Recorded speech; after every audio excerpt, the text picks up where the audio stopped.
A city at night. Streets flicker under pale streetlights. Cars move in silence. Then, suddenly, people freeze. Eyes widen. Every corner, every shadow, every reflection begins to shimmer. Figures appear. Transparent. Familiar. Countless. Watching. What if every ghost that ever existed became visible? What if the unseen world around us, the weight of history, the countless lives before ours, was suddenly revealed all at once? Imagine waking up one morning and realizing you are no longer alone. You open your eyes, and there, at the edge of your bed, is someone standing. Someone from another century. Their face hollow, yet full of sorrow. They do not move. They only watch. And they are not the only one. Because now, every soul that has ever died is visible. This is not the afterlife. This is Earth, overrun by its past.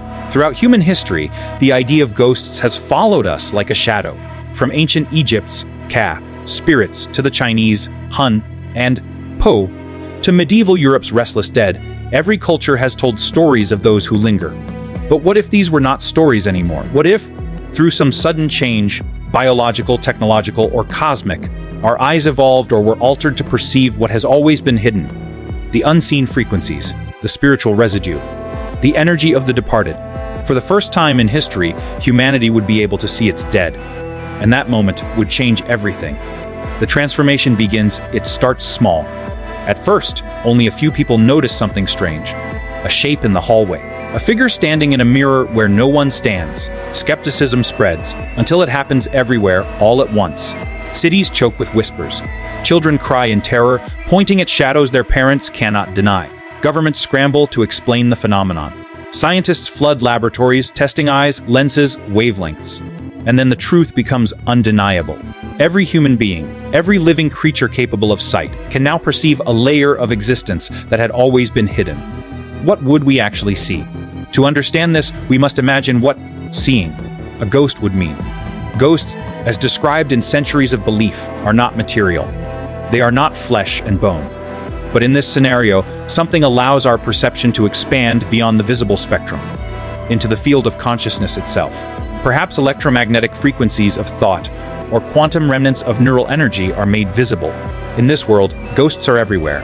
Some are bright, almost glowing, memories preserved in vivid detail. Others are faint, like static, barely clinging to existence. Every battlefield becomes a storm of silent agony. Every home becomes layered with its own history of lives, laughter, and grief. Museums overflow not only with artifacts, but with the people who once touched them. And graveyards become impossible to visit. Scientists once speculated about quantum consciousness. The idea that thought and awareness could leave imprints on the universe, like ripples on a pond. Now, in this scenario, those ripples have become visible. Each ghost represents a recorded pattern of consciousness, a faint echo that never truly vanished. And just as sound can be replayed if captured, the energy of consciousness might remain suspended in reality. This change could occur if a sudden global shift, say, a burst of radiation or a shift in Earth's electromagnetic field, altered the sensitivity of our eyes or brains. We wouldn't need new light. We would only need to perceive a new layer of existence. Within days, society fractures, hospitals overflow with people driven to madness, some by fear, some by guilt, some by recognition.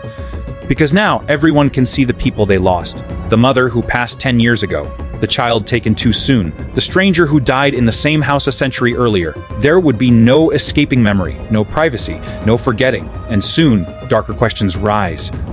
Are they conscious? Can they see us too? Do they want something?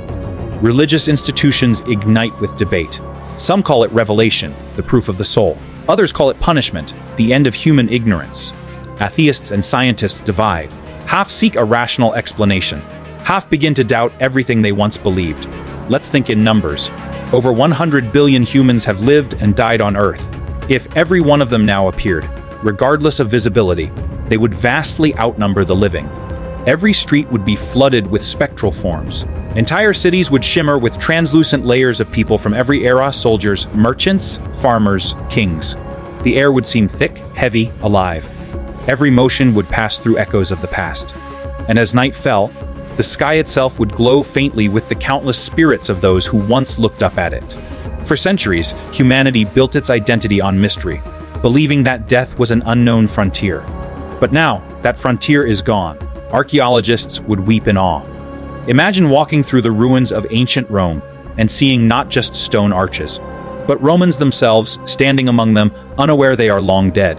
Imagine the pyramids, surrounded by the souls of workers, priests, and pharaohs, all still waiting for eternity. Historians would finally see truth. The reality of wars, the faces of forgotten peoples, the details no record ever captured. But along with revelation would come horror. Because now, history would never stay buried. For ordinary people, life would never be the same. Relationships would fracture under the presence of old grief.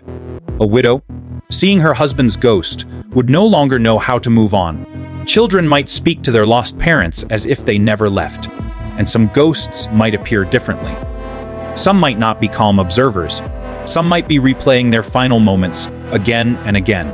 A haunting echo of trauma.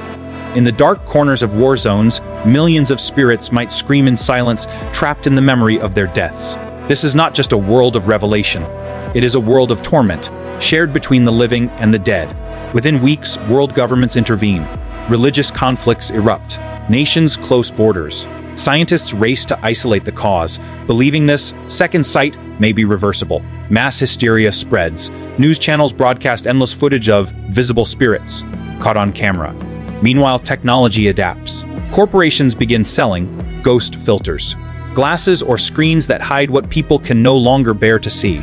Cities begin installing walls of light to blur the presence of the dead.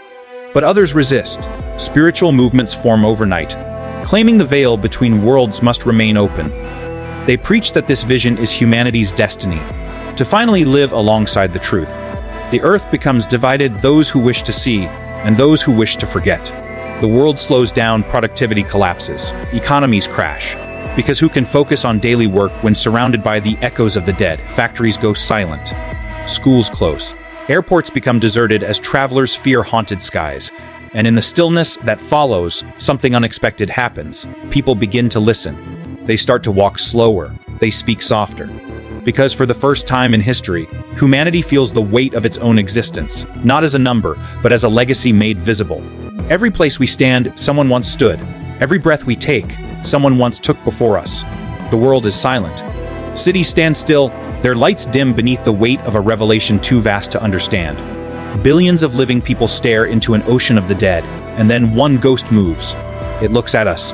It raises a hand. It responds. At first, only a few witnesses report it, small gestures, faint whispers. But within hours, communication begins everywhere. Recordings capture words, fragmented, distorted, but real. Some ghosts appear to repeat sentences from their final moments. Others, impossibly, form new ones. They are not merely echoes. They are conscious. The world panics. Every faith, every philosophy, every definition of life collapses in real time. Death no longer separates. It only changes form. Governments form emergency councils. The United Nations declares spiritual communication, the greatest scientific event in human history. But this discovery will not bring peace. The language of the dead, scientists rush to study the phenomenon. They discover that ghosts communicate not through sound, but through electromagnetic interference. Distortions in air, static, and digital frequencies. When recorded on high-sensitivity devices, these signals can be translated into structured patterns, language. Each ghost signal is faint, fragmented, and decaying. But together, they form a vast network, a kind of invisible web connecting consciousness itself. The dead, it seems, have never been gone. They have simply been existing in a slower, quieter dimension, one now exposed. It happens in a laboratory in Switzerland. A team of neuroscientists, using modified electromagnetic sensors, established direct contact with what appears to be a human mind. One long deceased. The voice identifies itself as a soldier from World War I. His last memory is the mud, the sound of gunfire, the feeling of being buried alive. And then, a century of silence. When asked what lies beyond, he answers something chilling. There is no beyond, only what remains. The team falls silent. For the first time, humanity realizes that death may not lead to another realm, only to persistence. A trapped consciousness, drifting unseen for eternity. For some, this is proof of divine continuity, the soul visible at last. For others, it is evidence of a cruel universe, one where peace after death is an illusion. Pilgrims flood temples and mosques. Churches overflow with terrified believers seeking answers. New cults form overnight, claiming they can guide the dead to rest. And yet the ghosts do not fade. They watch. They linger. They wait. Soon, scientists estimate that the total number of visible spirits exceeds 120 billion. They fill the atmosphere like mist. The density of spectral presence begins to interfere with electronic signals, light, even weather. Cities are blanketed by glowing fog, the collective presence of centuries of human life. Satellite imagery shows faint spectral glows above ancient battlefields, plague zones, and lost civilizations. Entire regions shimmer with restless history. It becomes impossible to distinguish between haunted and unhaunted spaces, because now everywhere is haunted. For individuals, daily life becomes unbearable. You walk through your kitchen and see the ghost of a woman from 1820 preparing bread at the same counter. You drive through your city and glimpse hundreds of faces pressed against the glass of buildings that no longer exist. And sometimes you see yourself, because ghosts do not obey time. Some people begin to witness echoes of their future deaths. A vision of themselves lying still, pale, distant, an unavoidable truth of mortality. Suicide rates climb, birth rates fall. Humanity loses its sense of meaning. If death is not an end, if consciousness never escapes, then what is the point of living at all? The rise of the silent zones. Governments establish silent zones, regions where electromagnetic interference is artificially blocked to prevent ghost visibility. Inside, the air feels clear, the sky empty, the world familiar again. But outside, the dead still gather. For many, the silent zones become sanctuaries of denial. For others, prisons of ignorance. Activists demand the right to coexist. They believe the dead have stories to tell, knowledge to share, and they are right. Knowledge from the dead.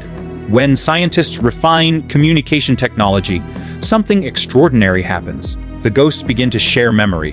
Historical events once lost forever are now revealed through first-hand accounts. Lost languages are spoken again.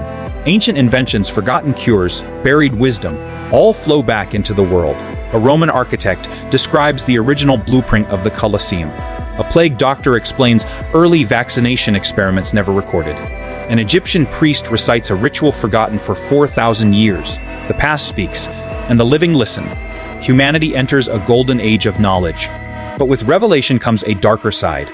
The dead demand recognition. Ghosts of victims begin to appear before those responsible for their deaths. Soldiers haunted by the faces of the slain. Dictators surrounded by the souls of the oppressed. Courtrooms begin to use spectral testimony, recordings of the dead recounting truth no one living could have known. The law itself evolves. Murder no longer ends with silence. History now bears witness. But soon, guilt becomes unbearable.